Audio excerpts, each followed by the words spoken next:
The tea has not yet come. So today, for the Chinese, as I usually give teachings, introduction to Buddhism to them. Yeah. Chinese from the mainland, from Taiwan, Singapore, Malaysia, and mainland China. So I give Dharma discourse to them. And this time, in this very special sacred place, Vajrasana,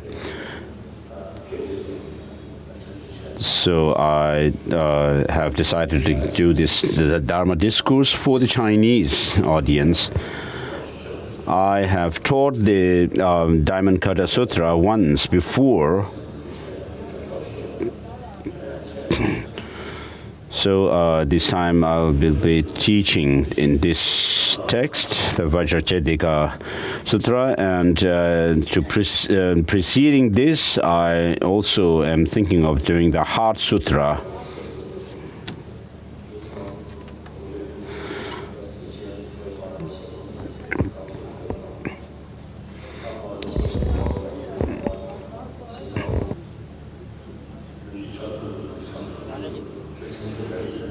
So usually we say some blessing for the tea when we have this, when we take tea, but this time we don't have the blessing prayer because you have received the initiation in the last days, and therefore you can make the offering to yourself as a deity from having received the initiations in the last 2 days.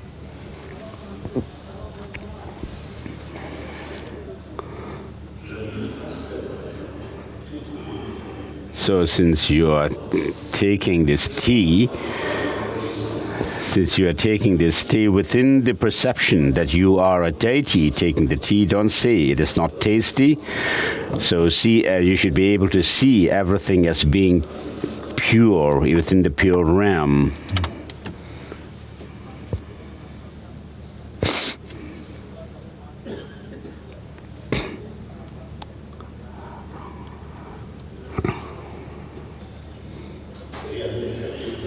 So this discourse, Dharma discourse,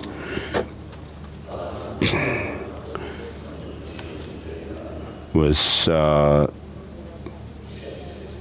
and so in the beginning, during this time, I gave teachings to Indian Buddhists, and also those Indians who are interested.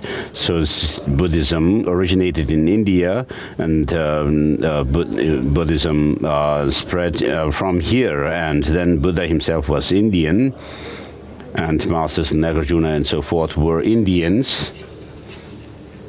In the past, Nalanda was a very renowned monastic institution of learning. So Buddhism in general, and in particular the Nalanda tradition,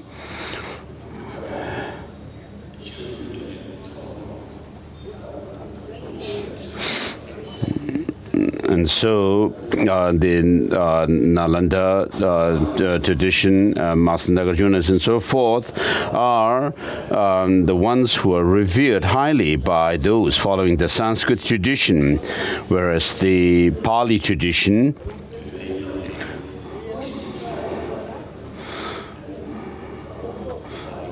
is followed in Thailand, Burma, Cambodia, Sri Lanka, and so forth, and therefore they have the practice, an excellent practice of Vinaya and so forth, of the teaching of the Buddha. And with regard to the Sanskrit tradition, it spread from India to China, and from there to Korea, Japan, and so forth. And then also it spread from India to Tibet, and from there to Mongolia.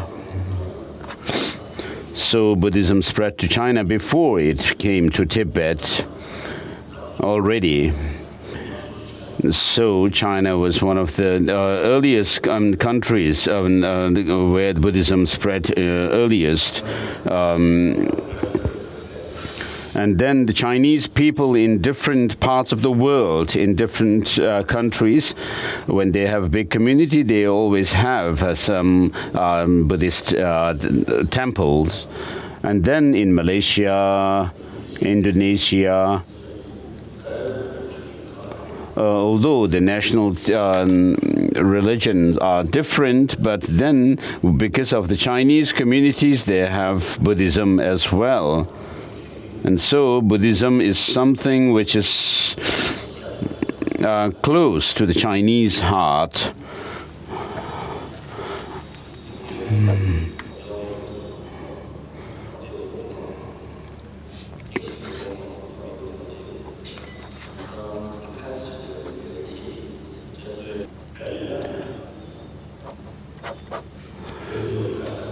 So with regard to the Chinese,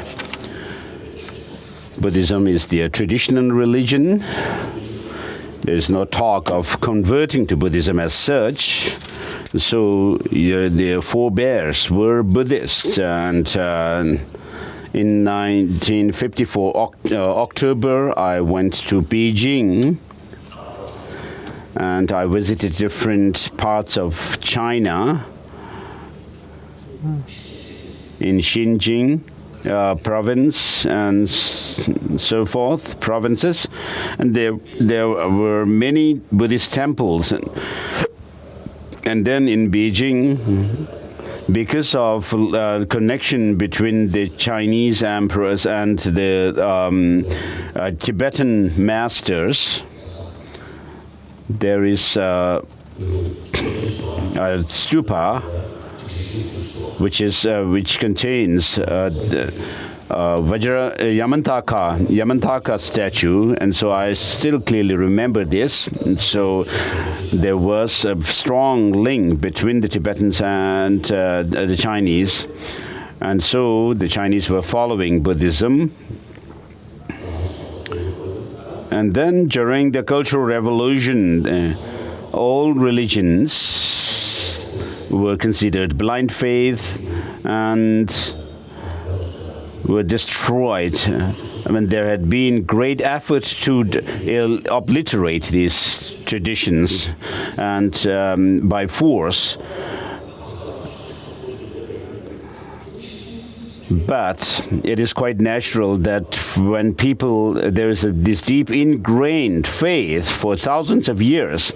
I mean, even if by force people try to destroy that faith, Deng Xiaoping came to power then, and then he followed this principle of finding truth from facts. And therefore, since then, the faith in people's mind in China has been revived. And then particularly Buddhism is being revived in China itself. So about 3 or 4 years ago, perhaps from the Beijing University, there was a survey of the Buddhist population in China, and they said that it was 300 million. And then in the meantime, the number has grown to 400,000, according to my friends.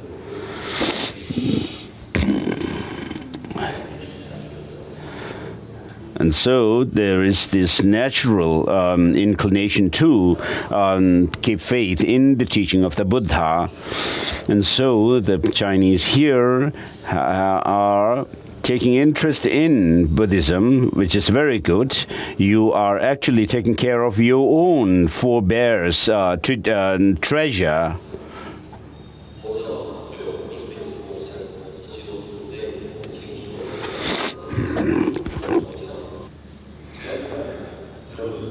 So in this world,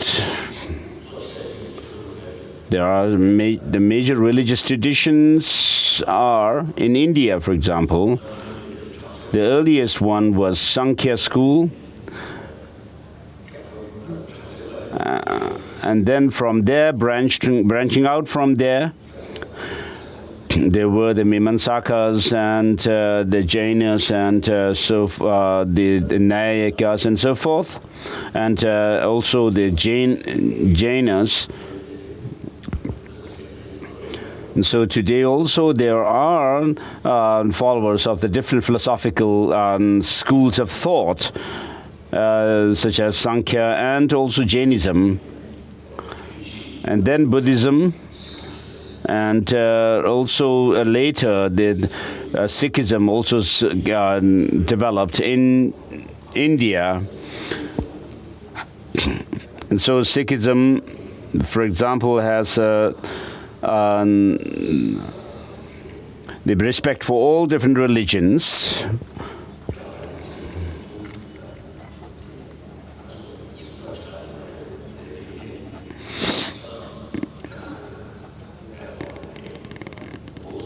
And Guru Nanak, the founder of Sikhism, was someone who, in order to show non-sectarianism, visited Mecca, made a pilgrimage to Mecca.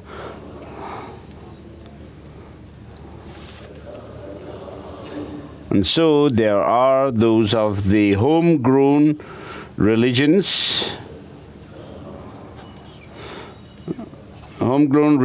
of India. There are several different religions, and then the emigrated religions. The earliest may be Zoroastrianism. So the people who follow this are called Parsis. In Mumbai these days there are less than 100,000 people following this, but they live amongst the other people of other religious traditions peacefully, without any fear. And then from the Middle East, there are these religions that spread. Judaism and Christianity, which also immigrated to India.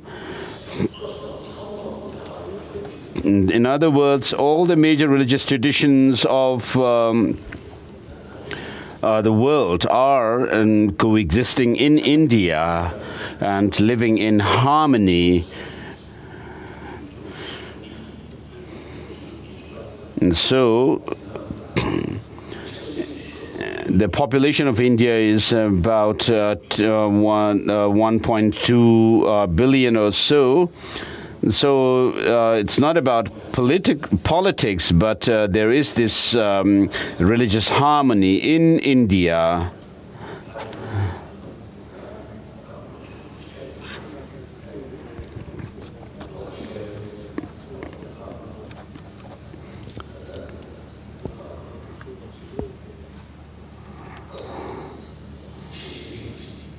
And then China, being a traditional, a Buddhist country,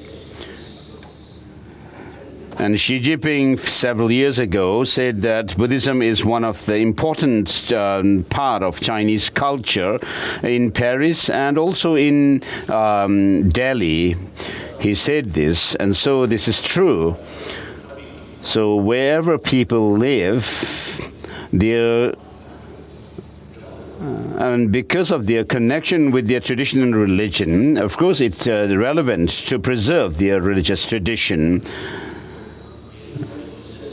So the culture depends on the people's land, where the people live, the environment, and also their lifestyle, food, and so forth. And so religion is much influenced by the people's habit in their land. And so the religion also has much influence in their culture of the different peoples. And for example, in Mongolia, Buddhism has a great influence on people's culture, and also this is true with regard to Tibet and China. And therefore, it is worth taking interest in their own traditional religion. So as a Buddhist, you all know that I'm a Buddhist monk, but I have respect for all religious traditions.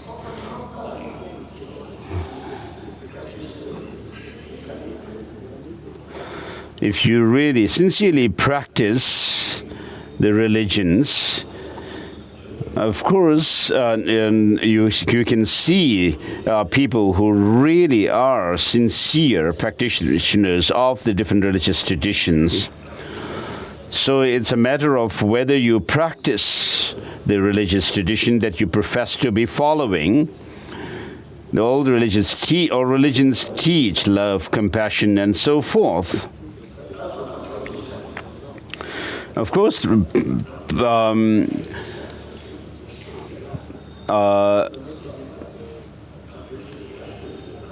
so I never say that. I mean, philosophically, there may be differences amongst the religious traditions. And so I don't, although there is difference, I never say that Buddhism is the best religion in the world. Never do I say this. And whether something is best or good or bad depends on individuals. And so just as the medicine could be said to be best for somebody, according to their physical condition and so forth. And so I never say that Buddhism is the best religion, and never try to put effort in propagating Buddhism in other parts of the world.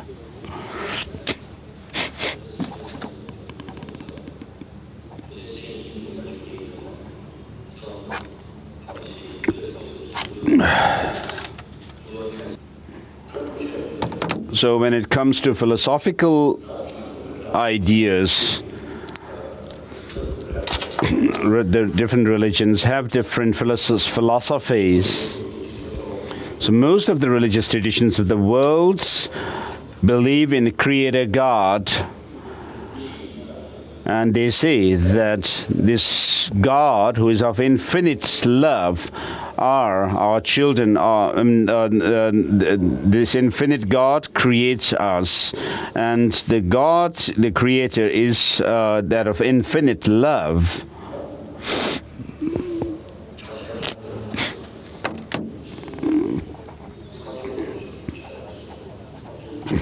But there are these three religious traditions: non-theistic Sankhya school, and Jainism and Buddhism, which say that there's no creator God and there's no beginning to the life of sentient beings. And so they explain the things coming into being through the law of causality. And so there are differences in philosophy. And so for some, the theistic religions are more suitable. So it is important to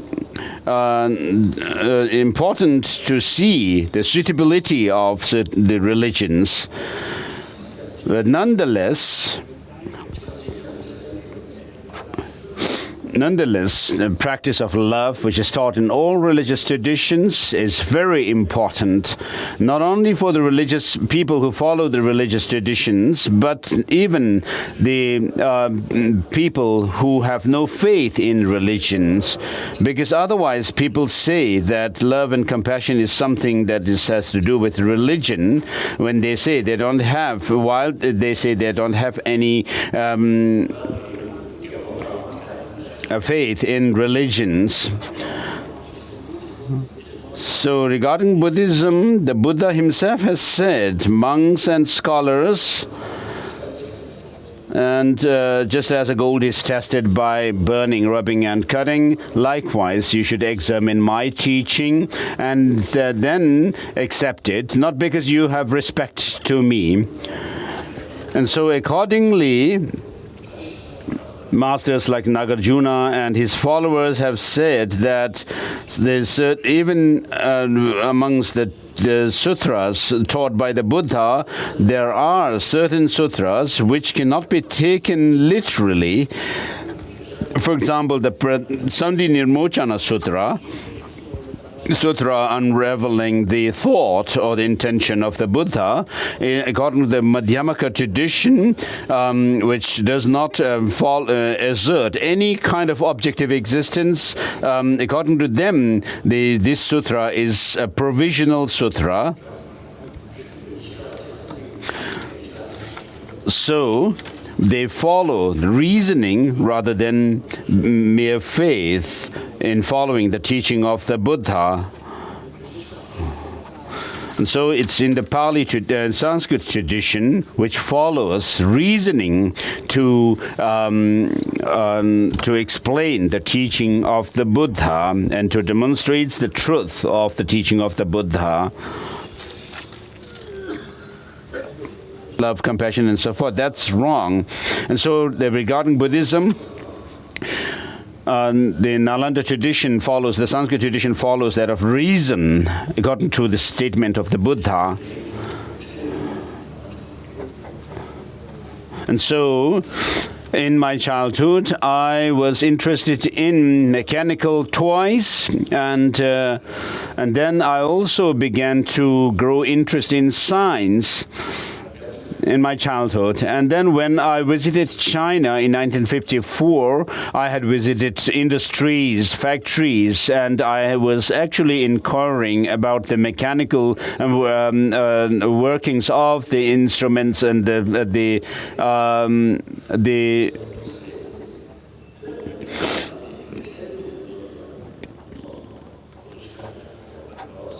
workings of the machines and so forth.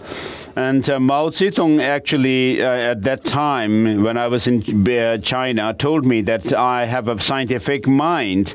And then after coming into exile, I also expressed the wish and desire to have discussions with scientists. And when I expressed this, one Western American Buddhist follower of Buddhism told me that be careful, science is killer of religion. But I reflected on the statement of the Buddha that I quoted earlier, which is, oh, the monks and scholars, just as gold is tested and so forth. And so I reflected on that, and then the Nalanda Sanskrit tradition, which follows reason rather than faith, and therefore I thought that there is no danger. And for example, I found that even in our scriptures, there are mentions of Mount Meru and so forth, which cannot stand to the test of reason and experiment, and which even go against reason and so forth. And so we cannot assert that. And then later, when I expressed the wish to teach, to have the monastics learn science, many of the elder monks were quite hesitant, because they said that if they were to learn science, they have to learn, they also have to learn English, and that might be a distraction for their religious faith. And so, from my discussions with scientists, I have found that there is no contradiction in learning science for the monastics. And in fact, it really helps. There's a mutual benefit for the scientists and the Buddhists. And therefore, we started to have the teaching of science in the monastic institutions. And so, we can actually contribute to the scientists on regarding mind science and psychology and so forth, and they can also benefit us in terms of the physical physics and so forth. And so it is only the Nalanda tradition which can go in par with science.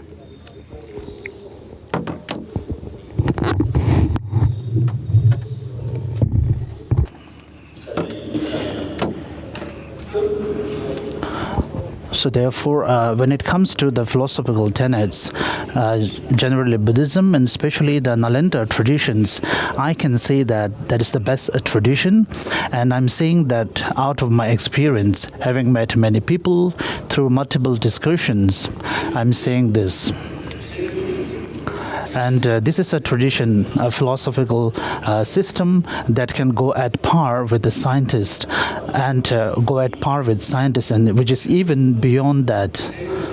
And nowadays, when people speak about science, they consider science as something fact, which comes to a conclusion through multiple experiments and so on.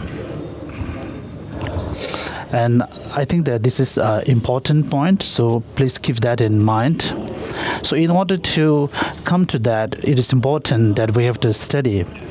And I used to tell my Chinese Buddhist friends, out of joke and half serious, so you always salute, saying Amitobo, and offer the red packet. So merely stating Amitabha and my prostrations, that is not enough. And also merely recitation of a sutra, the Perfection of Wisdom Sutra, is also not sufficient. So continue.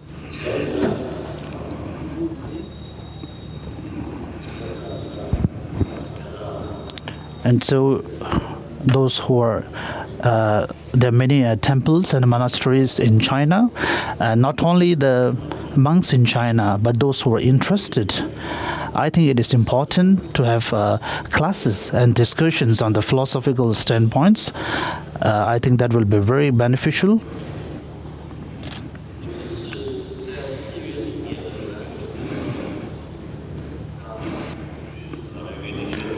Even in Tibetan community, I used to say that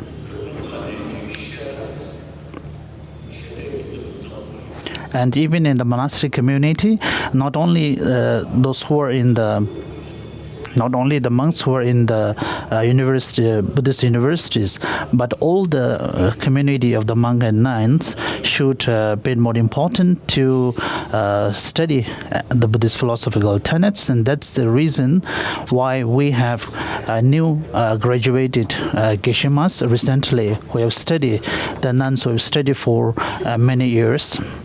And similarly for the layperson, I used to request all of them that it is important to study the Buddhist philosophical tenets. And that is the reason why I've seen a grown in the interest of study of Buddhism in general Tibetan community, and especially in the Himalayan regions. So therefore, it is important to study, for example, the quantum physics, the concept and the studies of the quantum physics that is explained by the Western scientists is still at the very beginning. But when we explain it through the Nalanda tradition, especially through the Nagarjuna tradition, so we have reached a great another height compared to the Western scientists. And there is a physicist who is an Indian, and he told me that quantum physics, the concept, is pretty new in the Western world, but in India it has been there for, the same concept has been there for over 2,000 years. And the reason and the proof for that, he's quoted the verse from one of the texts of Nagarjuna. So we can also, when we have dialogues and discussions with the quantum physicist and the other physicists, I've seen that those assertions and the philosophical standpoints coming from the mind-only school and the Madhyamika schools are very deep and very profound. And also from the Buddhist philosophical explanations about the mind and the psychologies coming from the Pramana and other texts are also very profound. So even a small monastery in the Himalayan regions, so even though you are a small monastery with lesser monks, so it is important that you have to study. And we should be able to gain a kind of understanding within our community that when we refer to a monastery or a temple, it is a place for learning.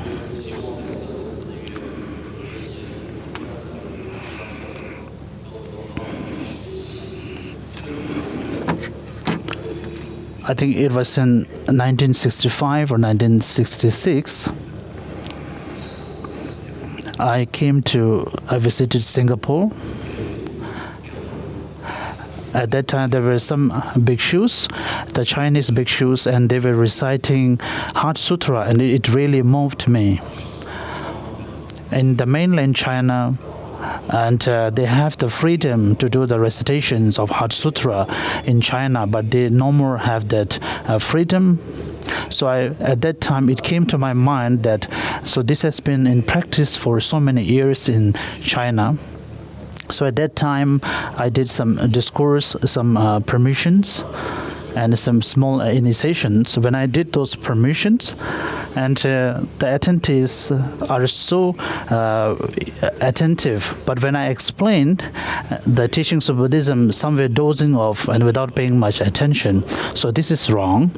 But there were some Westerners, so of course during the initiations, they really do prayers. But when I'm explaining, they take notes and they took great interest of what I'm trying to explain. So my Chinese Buddhists, so many of them were dozing and sleeping at that time.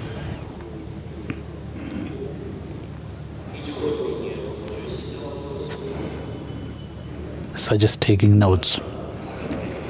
And I think that you have heard many times. At that time, the young monk said that the abbot went to frighten the villagers.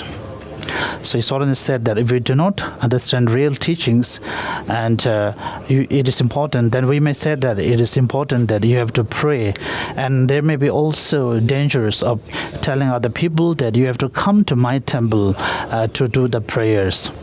And making other people gaining faith towards the teachings by frightening or generating fear in them is the wrong way. And the foundation of the teachings is explaining about the liberations and also telling them about the way to how to eliminate the afflicted emotions. And Lord Buddha has presented us a very clear path how to eliminate the afflicted emotions. So that's how we have to lead our disciples, but not by frightening them or generating fear, by telling them about the dangers and the sufferings that they may encounter or suffer in if they are born as a hungry ghost or hell realms. And I think the actual teaching of the Buddha is not to generate fear in the people. The teachings were based on Four Noble Truths, especially the truth of cessations and the path of cessations. Since there is a possibility to cease or eliminate the suffering, so therefore Lord Buddha taught about the path. And also when it comes to suffering, the types and the categories of the suffering, and the antidote and the countermeasure to eliminate the sufferings. So therefore, since having understood the suffering and the origin of or the causes of the suffering, so then Lord Buddha leads us, shows us the path that leads to that cessations. And as a sentient being naturally wanting happiness and not wanting suffering is something we do not need any reason to prove. It's natural. So generating faith towards the teachings is by one's own wish, but not out of generating fear.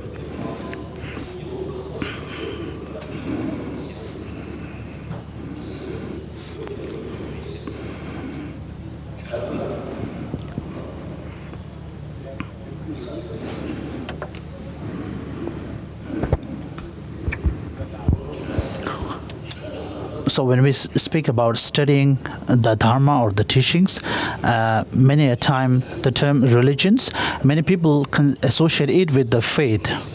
And So many scientists and Western philosophers say that Buddhism is a science of mind, but not a religion. I think there is some truth in it. So religion actually covers all the different traditions. So therefore, I usually spoke about the philosophical tenets. That philosophy, we have to study the philosophy of the different traditions. So when I give introduction to Buddhism, first I give introduction based on the philosophy, and after understanding the introduction of the Buddhism, then we can generate faith.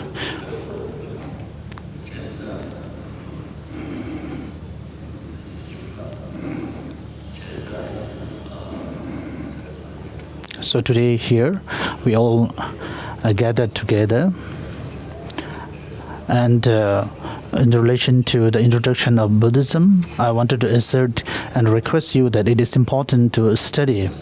And once you are back to your own country, so you have to work as hard as much as possible to study Buddhism, and if there is possibility to organize some classes or discussions and the dialogues, I want to request all of you to do that more.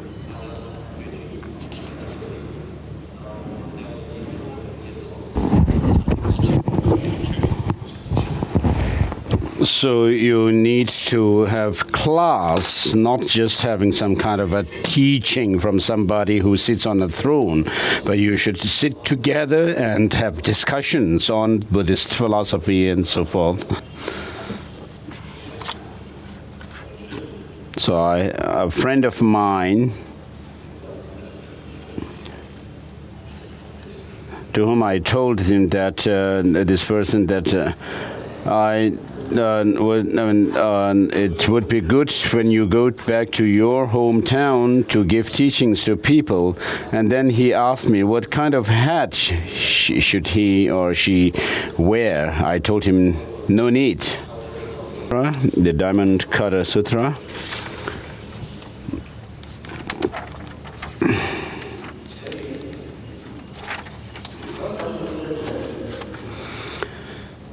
So His Holiness read the title in Tibetan. And so in the Buddha's teachings, such as those of the Sutra of the Wise and the Foolish and so forth, there are accounts of the life of the Buddha himself, that what he had practiced in the past before becoming a Buddha. And so he became someone who became a fully enlightened being, a perfect Buddha, after having gone through training, study, practice, and so forth. And therefore, he became someone who is an enlightened being, fully enlightened being, through training his mind. And through that training and practice, due to those causes and conditions, he became someone who is omniscient with all the special qualities. And his teachings are different, therefore, Masters Nagarjuna and so forth, when they explained the teaching of the Buddha through reason, it becomes very special teaching as well. And so this mind that of ours, which is unruly at this point of time, can be transformed and finally become a mind like the Buddha, Shakyamuni himself. So the Buddha, just after his enlightenment, said that this nectar-like dharma that is profound, peaceful, unfabricated, and clear light and uncompounded, I have found if I were to teach it to others, no one will understand me. Therefore, I will remain silent in the forest. And so, of course, the Buddha, in the common parlance of the people in that time, must have gone through the practices of shamatha, vipassana, and so forth that were prevalent at that time. And so, through training his mind, the Buddha became someone who became called free from all faults and became someone fully replete with excellent qualities. And so he said, this profound, peaceful, unfabricated, clear light and uncompounded dharma, which is like a dharma nectar, I have found, and if I were to teach it to others, nobody will understand me. Therefore, he remained silent in the forest. And later, the Gaudinya and so forth, whom the Buddha was familiar from the previous times, met with them, and they requested the teaching from the Buddha, and therefore the Buddha taught the Four Noble Truths, not some tantric initiation right away. And so, with regard to the Four Noble Truths, and each of them have four aspects each. And so the practice based on this is very comprehensive practice. And then the Buddha also taught the 37 factors of enlightenment, 4 mindfulness, and then 4 exertions, and so forth. So one friend of mine told me that there were different languages in India at that time, and the common language that was used by people was Pali language, and therefore it was Pali that was used to compile the teachings of the Buddha in the beginning, and therefore Pali becomes the foundational teaching of the Buddha, the Pali tradition of Buddhism. So they have a very good Vinaya, the monastic discipline practice. And later, in the Vulture Mountain, the Buddha gave teaching on the perfection of wisdom teachings, sutras, which was taught in the language of Sutra, language of Sanskrit. So I have met people who also said that the Buddha did not know Sanskrit at that time.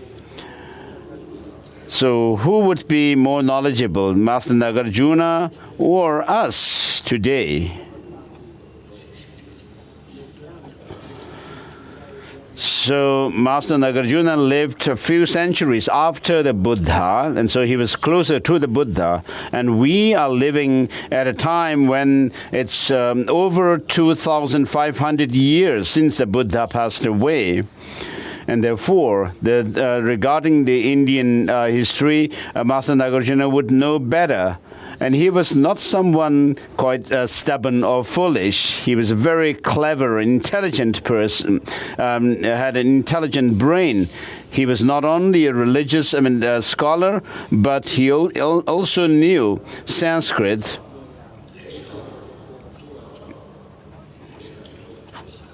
So, Master Nagarjuna, as Mula Madhyamaka Karika and Pramanavartika by Dharmakirti are considered excellent pieces of writing in Sanskrit. And so, the teaching of the Buddha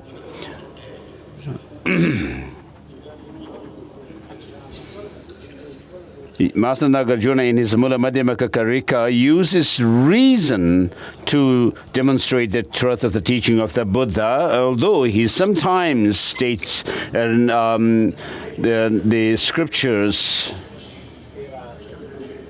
And so he also was someone who knew medicine as well. So he was not someone who was foolish.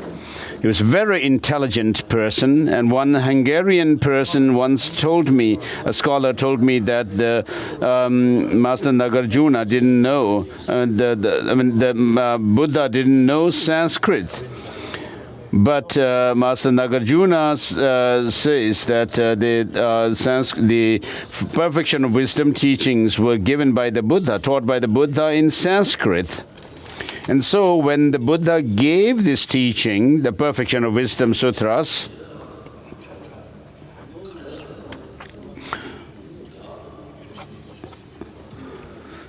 so just as the teachings of the Buddha that were compiled in Pali language during the first compilation, council of Buddhism, the Sanskrit teachings, such as the Perfection of Wisdom, were not did not become part of that compilation, and so the teaching of the Mahayana teaching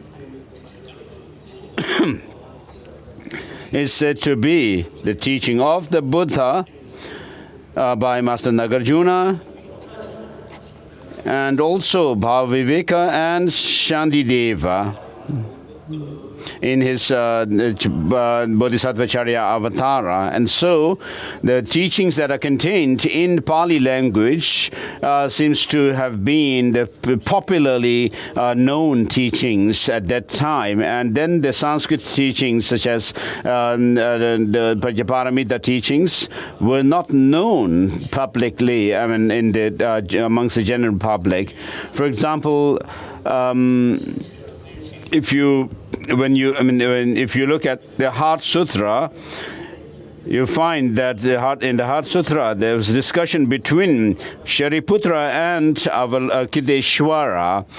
And so if someone were there who did not have any access to Avalokiteshvara at that time, and was able to see Shariputra talking, might think that Shariputra is talking to himself, and so Avalokiteshvara, Maitreya, Manjushri, and so forth were amongst the audience of the Buddha at that time in the form of deity, in deity forms, and therefore it was not seen, could not have been seen by the common people, generally speaking.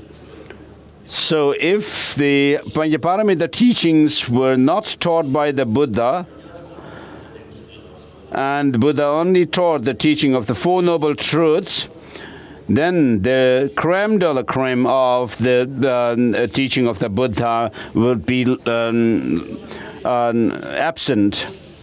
So if you really understand the teaching of study the Perfection of Wisdom teachings, you will really see the profundity and the cream of the teaching of the Buddha, could be extracted, from there. And if the Buddha didn't teach these, give these teachings, then we would also have to say that Nagarjuna was more learned than the Buddha. That cannot be the case. And so because of the difference in the spiritual capacities of the disciples, there are different versions of the Perfection of Wisdom teachings. In China, for example, there is a very extensive teaching of the Perfection of Wisdom.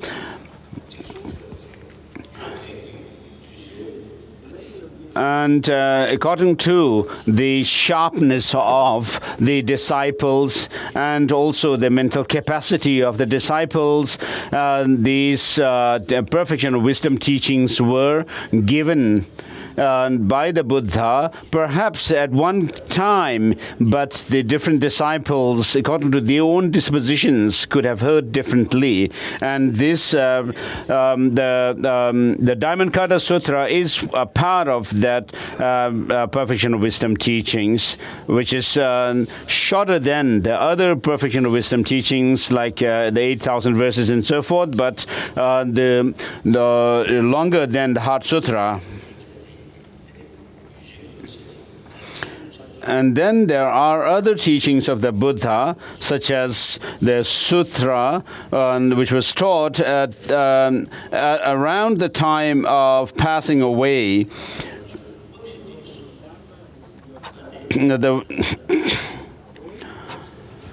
And which and so the Pali tradition becomes the foundation of Buddhism for all the followers of the tradition of the Buddha. And sometimes we tend to put down the Pali tradition, saying that, oh, this is the Hinayana teaching. So that's wrong. For example, if you leave out Vinaya, the monastic discipline that is in the Pali tradition, I mean, how can you practice the Bodhisattva path and also go on to the Tantric path? Therefore, without the foundation of the Vinaya, you cannot practice the other two. And then Tantra teachings are connected with the second turning of the teachings of the second and third turning of the wheel of Dharma. So now, there's no explanatory transmission of this sutra, but I received the reading transmission from Venerable Tizur Rinpoche, the Rizong Rinpoche. So in the Indian language, Arya Vajrachedaka, Nama Pranjaparamita, Mahayana Sutra in the language of Tibet, and then Pabashira Paradachimba Tebo Chimbudo, the Dojishabashi Tebo Chimbudo. And then in Tibet, there are about 100 volumes in the Kangyur, the translated words of the Buddha, and then over 220 volumes in the Tengyur, the translated treatises of the Indian masters.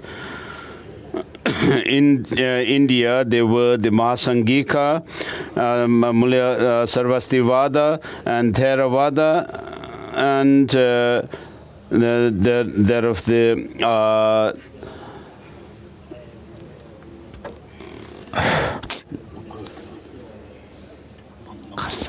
Mankur, and then Mankur tradition of lineage of the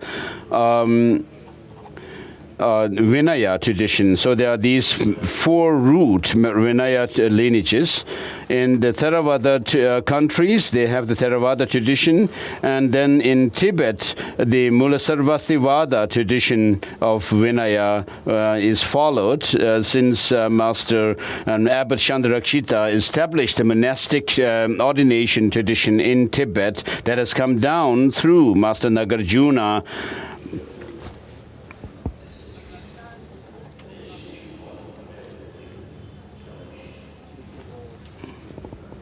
And so there are about 13 volumes of Vinaya in Tibetan, and then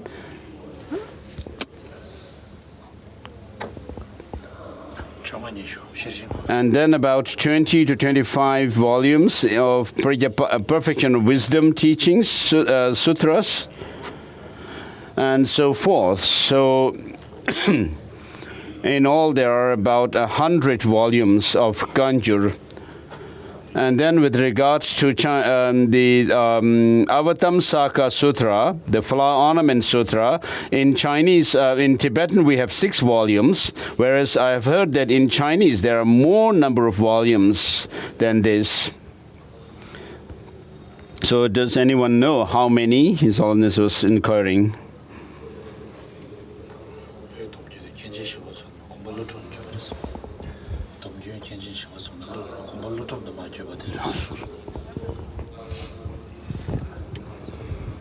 So the Mulasasvastivada tradition that Tibetans are following comes through and is the one that has come down through Master Nagarjuna, in the lineage of Master Nagarjuna, which was passed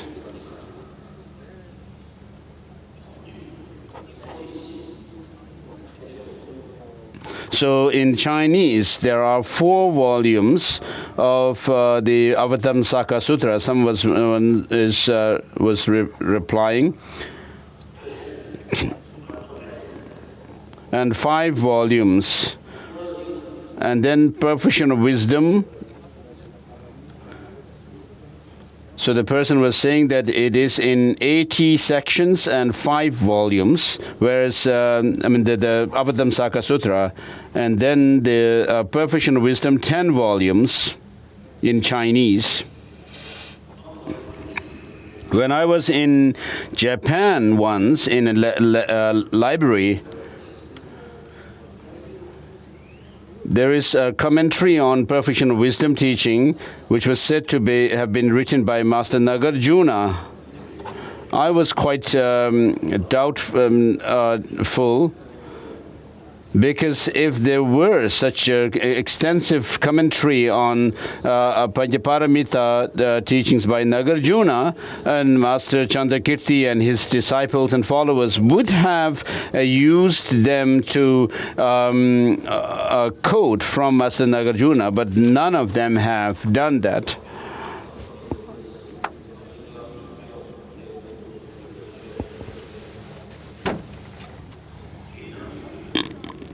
So in Chinese, perhaps there are these numerous volumes of which was ascribed to Master Nagarjuna, a commentary on Perfection of Wisdom.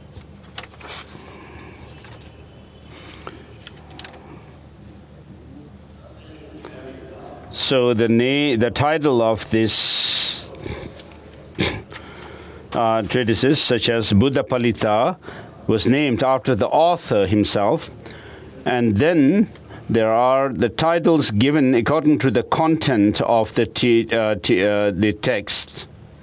For example, in this case, the Perfection of Wisdom is the content.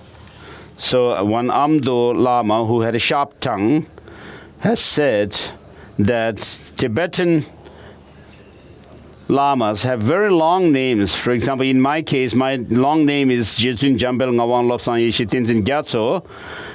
But while they have long names, they're short in knowledge. Whereas Indian masters like Buddha Palita have short names, but their knowledge is very long or extensive. Disciples of Master Nagarjuna never quoted them. And so, from amongst the 100 plus volumes of Kanjur, perhaps there were 10 or so volumes which were translated from Chinese. And then in the Tengyur, the exegetical treatises translated into Tibetan, there are over 200 volumes. So in order to show that they were not Tibetan, made by Tibetans, but that they were translated from India, the titles were given in Sanskrit. It's saying by saying that in the language of India, Arya Vajrachedaka Nama Panchaparamita Mahayana Sutra. So this indicates that Sanskrit titles are given by saying in the language of India, and then the text is called The Perfection of Wisdom, and so it's called the noble text of the Perfection of Wisdom. And so I thought that it could be interpreted in this way, not just to say that it's any kind of wisdom, but the wisdom which leads us to the final goal of enlightenment.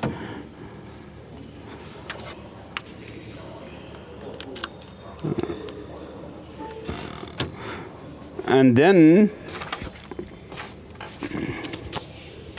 the wisdom is the factor, the main factor which actually leads one from lower stages to the higher stages, and for making progress along the path, and not those of the method aspect of the practice.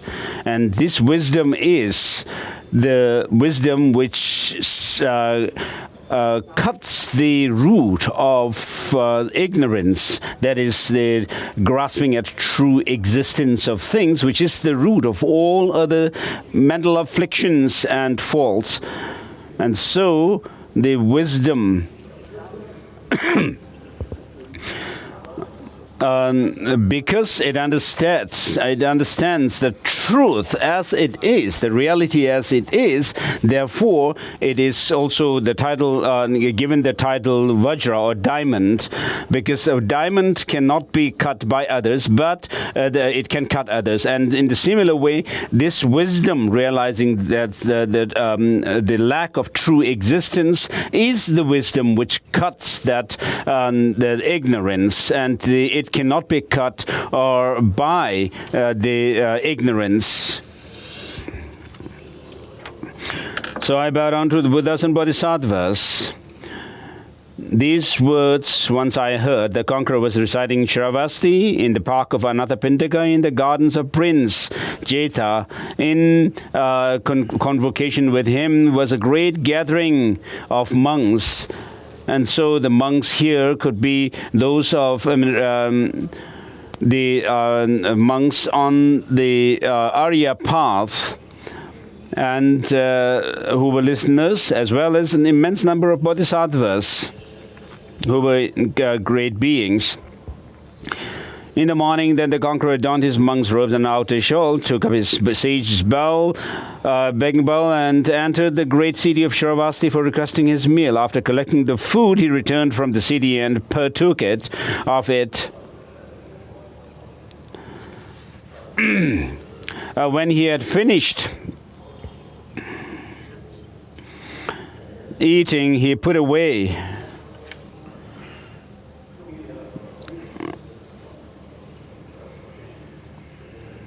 the bowl and shawl, for he was a person who had given up eating in the latter part of the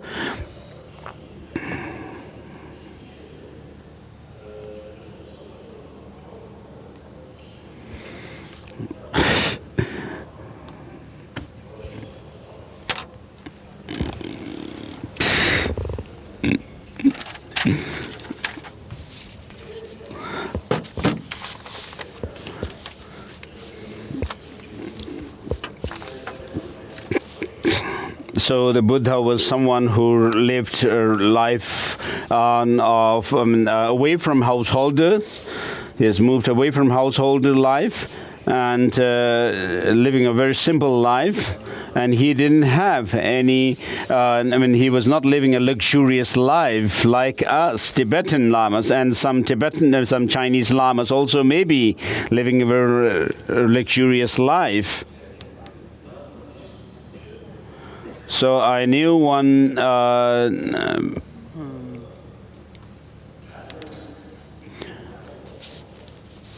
so you may have heard me saying this.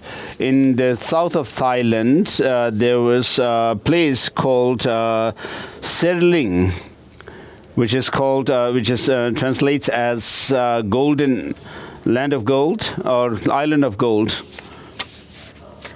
And I have met Thai monk Buddhadasa Bhikkhu, and who wrote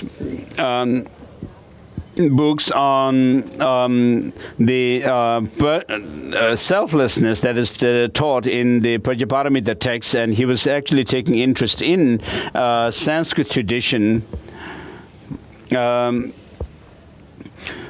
Sanskrit text, and he was said to be giving teachings sitting on a rock.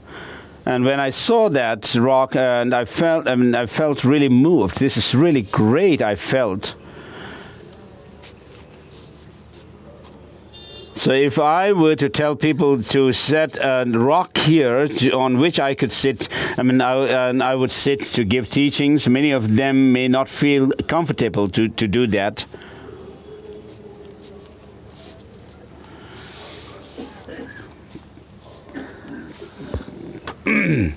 So if he were to ask someone to, the attendants to set up a rock here instead of this throne, they would not be comfortable. And so I went to Thailand several times in the past, but later I couldn't go. And I went with the Thai monks on a arms round. And so we had to go barefoot, and because of the heat in Thailand, and it really burnt my. I really felt hot, and my feet got burnt. And in this place, Vajrasana, Bodhgaya, some people like. Around the stupa, there were some families who brought food, and we went to around the stupa begging for food to remind ourselves of the Buddha. Tushi Rinpoche also, the late Tushi Rinpoche was also there. There monks going on arms begging for food in China. So we talk about the 4 ways of simplicity of a noble being in livelihood. So for us to take rebirth, and what happens is the karma that we have created is reinforced by craving and appropriation, and therefore since attachment is the factor which reinforces the karma, bringing about the samsaric life, the monks of Shakyamuni Buddha are said to live, are asked to live, or to live a very simple life. So there was once a Tibetan monk from Ganden Changse Monastic College. And of the 12 different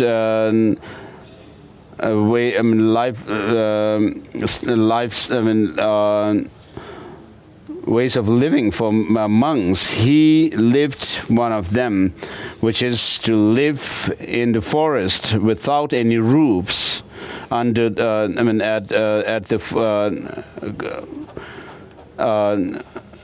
under trees. So when he told me that one time he was sitting under a tree, and then a snake came by, and he felt scared. But then the snake just left him alone. And so, to the Chinese practitioners, the Dharma brothers and sisters, I also want to suggest to live this life of simplicity of monks and nuns. The making money is going to be the work of the business people, and so it's important to live a simple life with little want and little whereas you should not neglect your health as well. And so if your simplicity becomes a cause for causing your health to lose your health, that's not going to be good. And so you should take care of your health. And so in China, you have a very good practice or tradition of vegetarianism. which is admirable. And so the text says that the Buddha went on an alms begging round, and the monks like Subhuti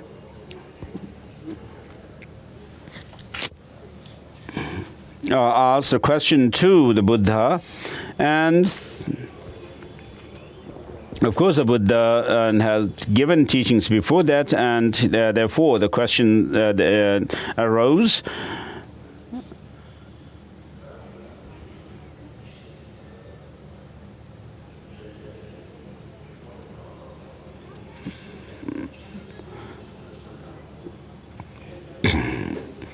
So it says, and now, O conqueror, what of those who have entered well into the way of the Bodhisattva, how shall they live? How shall they practice? How should they keep their thoughts? And then this did Subhuti ask, and then the conqueror spoke the following words in reply to Subhuti's question. O Subhuti, it is good, it is good. O Subhuti, thus it is, and does it. The one gone thus has indeed done benefit to the bodhisattvas who are great beings. By granting them beneficial instructions, the one gone thus has indeed given clear direction to the bodhisattvas who are great beings by granting them the clearest of instructions. And since it is so, O Subhuti, listen now to what I speak, and be sure that it stays firmly in your heart.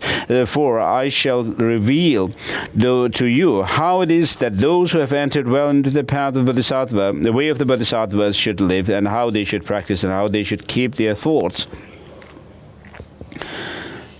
Thus I shall I do, replied the junior monk Subhuti, and he said to listen as instructed by the conqueror. The conqueror too then began with the following words. Subhuti, this is how those who have entered well into the way of the Bodhisattva must think to themselves as they feel the wish to achieve enlightenment.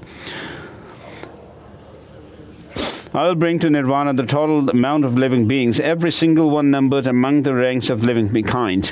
Those who were born of eggs, those who were born from womb, and so 4 types of birth mentioned. And those who were born from warmth and moisture, those who were born miraculously, those who have a physical form, those with none, those with conceptions, and so forth. And so, as being, so it says, however, many living beings there are, in whatever realms there may be, anyone at all labeled with the name of living being, all these will I bring to total liberation, nirvana. So this shows how things are labeled, how a person or a being is merely labeled. Although these, when we look at or when we think of somebody, a living being or a person, they appear to have some kind of an independent objective existence to our mind. But then there is no such a way of existence in them. And all these will I bring to total nirvana, to the sphere beyond all grief, where none of the paths of suffering person are left at all. Yet, even if I do manage to bring these limitless number of living beings to total nirvana, there will be no living being at all who was brought to their total nirvana. So this, while living a simple life, they should not neglect their health as well. And vegetarian is appreciated. And so, even these sentient beings, such as those of those sentient beings born from womb and so forth, of course, do exist. Yet they cannot be found when you search for the designated object, the beings, as it is said, anyone at all labeled with the name of living being.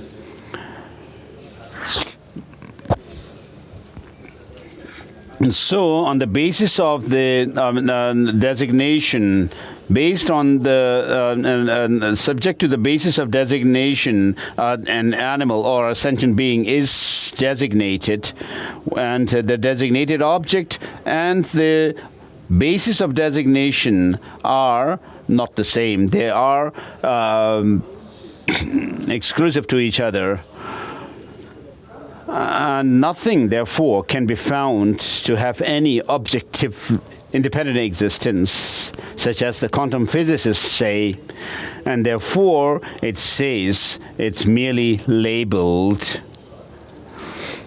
And Master Nagarjuna's Mula Madhyamaka Karika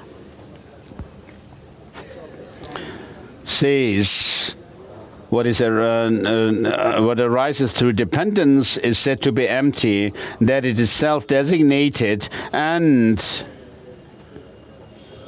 that is the middle way. So, sentient beings, if we are able to recognize that sentient beings do exist by way of designation, but there is nothing whatever in and of themselves as being, as independently, objectively existent being. Why is it so? Because, Subhuti, if a bodhisattva were to slip into conceiving of someone as a living being, then we could never call them a bodhisattva. Why is this so? Because, Subhuti, if anyone were to slip into conceiving of someone as a living being or something that lives or as a person, then we could never call them a bodhisattva.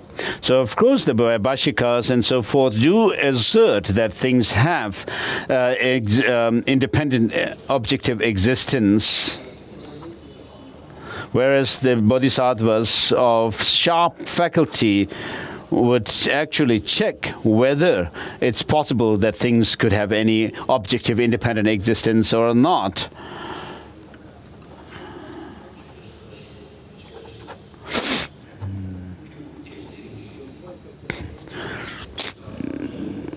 Bodhisattva never called them a bodhisattva, which means that the bodhisattva who clings on to having some objective existence in things and beings and so forth cannot be an authentic or a fully qualified being, because this bodhisattva is someone who aspires to the state of omniscience, and when you cling on to that, you cannot reach that goal. And I say, O Subhuti, that a bodhisattva performs the act of giving without staying in things. They perform the act of giving without staying in any object at all. Staying. They perform the act of giving without staying in things that you see. They perform the act of giving without staying in sounds and without staying in smell, taste, or taste of things that you touch, or in an object of thought. O Subhuti, bodhisattvas perform the act of giving without conceiving of anything in any way as a sign. That is how they give. Why is it so? O Subhuti, of the mountains of merit collected by any bodhisattva who performs the act of giving without staying, without fixation. This merit, O Subhuti, is not something that you could easily ever measure. O Subhuti, what do you think? Would it be easy to measure the space to east to us? So these show that, in other words, you should destroy all objectification in things, and then engage in the bodhisattva practices.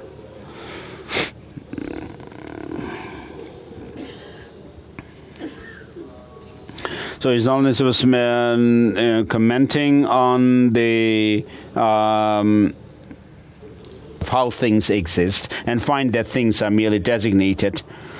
And so earlier we found mention of merely designated through dependence. And so in Mula Madhyamaka Karika we find detailed explanation of this, that things are merely designated. Amongst the Chinese, is there anybody who has studied Mula Madhyamaka Karika? Because it is in your language.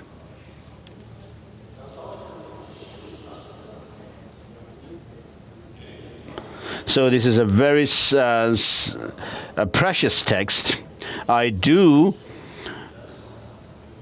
read it whenever I have time, and I also recite and reflect on certain lines from the Mula Madhyamaka Karika as well. On a daily basis, I do reflect on a few stanzas from it. So you do recite the Heart Sutra in your monasteries. Sometimes if you could read and recite one or two chapters of Mula Madhyamaka Karika, I mean, that would be something.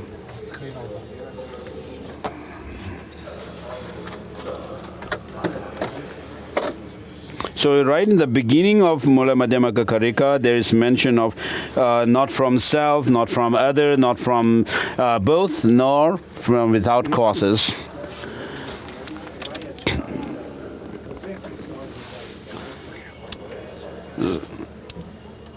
So arisal from self is something that non-Buddhist traditions assert, and then arisal from an other is, of course, conventionally we can talk about some effect arising from a cause which is different or separate from it. But then what is that other? If you were to look for its identity, you cannot find it at all within it. And so whatever object you subject to this kind of scrutiny, nothing could be found to have any objective existence. So in its nature, and then if the as it is said in the 70 stanzas of emptiness, if a product were to have any objective existence, it is not correct to say that it depends on other factors, and therefore you cannot say that it depends on a cause as well. And so through this kind of analysis of the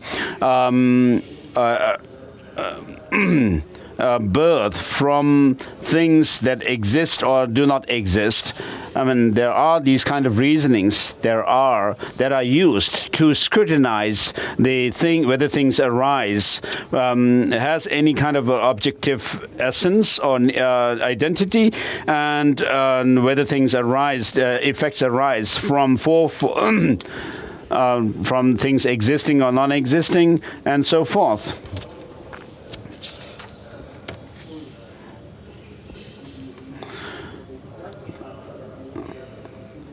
And so, in the amongst the 27 chapters of Mula Madhyamaka Karika, how we fall into samsara, beginning with through that of ignorance and so forth, is taught in the 26th chapter, and then how things do not have any existence, the self does not exist independently, is taught in chapter 18, and then in chapter 24 it is taught how things have no objective existence. And then in the 22nd chapter also it shows how things are dependently originated.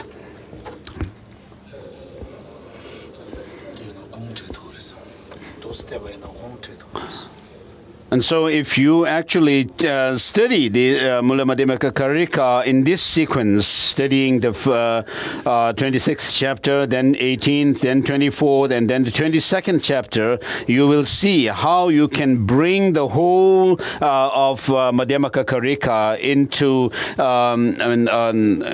a comprehensive understanding of the whole text. And His Holiness was commenting on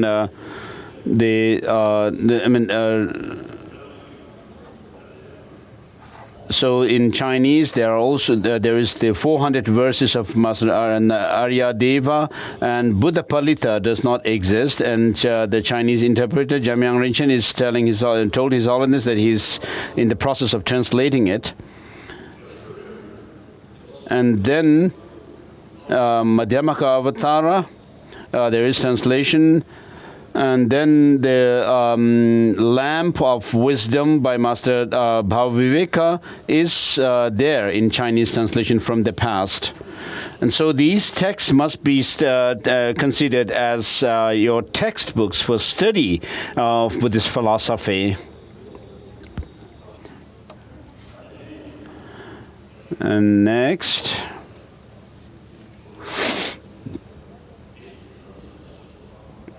So without remaining or fixating on form, one should practice giving.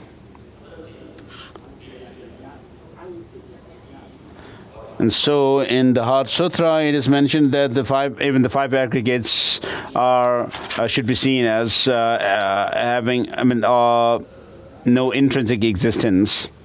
So the term even or also could be interpreted in two ways. In the first turning of the wheel of Dharma, the Buddha does not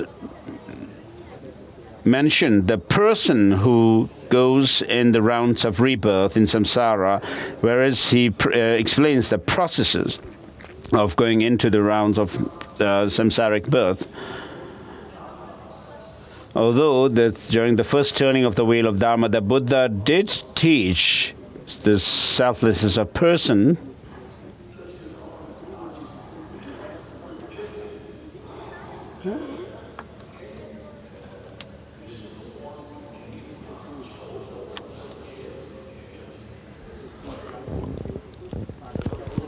so the selflessness of person in the sense that there is no person or a self which governs the psychophysical aggregates. One could understand this if one actually is able to ascertain that there is no self which is permanent, single and autonomous. So this is what is taught in the first turning of the wheel of Dharma. And then in the second turning of the wheel of Dharma, with regard to the form and its shape, color, and so forth, it is mentioned that there is no such thing as independently, objectively existing. In quantum physics also this is said. And even the quantum physicists say that as long as there is an observer, there is an observed object.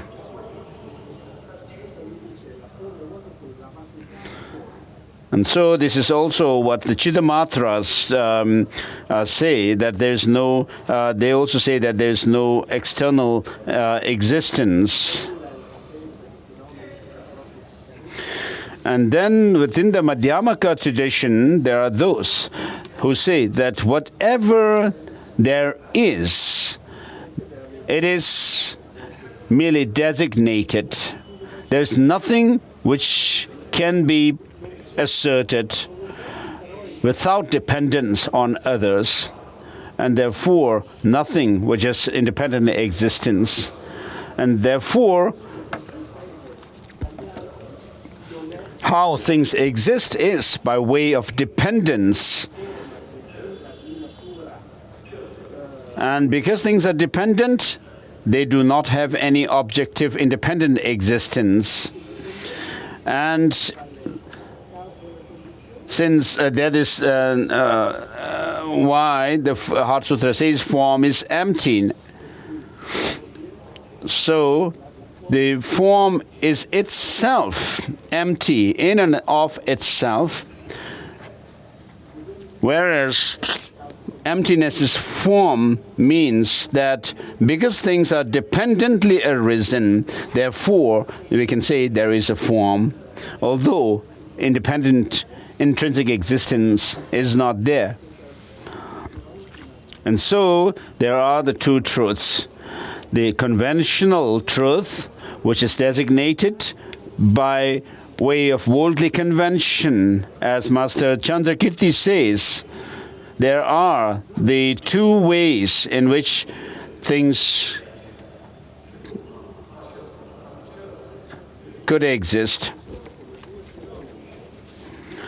So one is the conventional existence, which you do not do any kind of a critical scrutiny into the nature and reality of the things as such, but without doing any critical analysis, the things could be asserted by way of worldly convention. Whereas if you were to scrutinize the things, objects and so forth, nothing could be found, which shows that things have no independent existence, which is not a denial of the existence of things, but denial of rejection of independent existence. And so in the second turning of the wheel of Dharma, it is said that not only the person or being, the designated object, is empty of independent or inherent existence, but even the psychophysical aggregates, which are the basis of designation of the person or being, do not have any independent existence. And so the term in this phrase, the five psychophysical aggregates also are empty of inherent existence, means not only the person, but also the basis of designation, which are the psychophysical aggregates, are empty of any independent existence for their existence, and therefore form is empty, and emptiness is form, and so forth. So there are those monks, for example, in Thailand, the monks should start eating before 12 o'clock. And so monks who strictly follow this rule of monks, monastics, should do this.